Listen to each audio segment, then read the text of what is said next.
لو انت طالب راغب في ستيم حابب تقدم على ستيم قليل، السؤال ده ممكن يجي لك في امتحان القبول. انا ياسين من تيم ستيم منتورشيب، النهارده جاي اساعدكم في اللايف.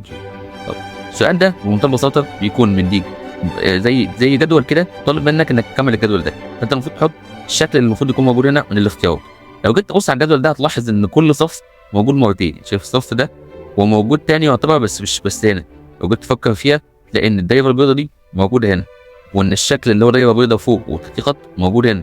طب عشان ناكد القاعده ممكن نبص على الصف الثاني. لو جيت تبص على الصف الثاني تلاقي ان الدايره السوداء دي برضه موجوده هنا، وان الخط اللي بالطول ده اللي فيه دايره بيضاء برضه موجود هنا، وان الخط الاسود اللي فيه دايره سوداء برضه موجود هنا. ده معناه ان الصف ده هو الصف ده بس معكوس، بالتالي الصف ده هو الصف ده بس معكوس.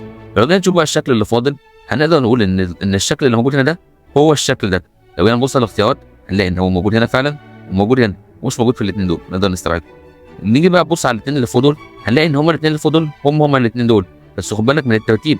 انت طالما عكست الصف فاللي جنب الدايره البيضاء هو اللي هيكون هنا، اللي هو الخط اللي فيه دايره بيضاء اللي هو ده. لو جيت تشوف هنا ده كده اللي جنب الدايره البيضاء هتلاقي ان هو ده الاختيار الصحيح، ده اختيار خطأ كمان.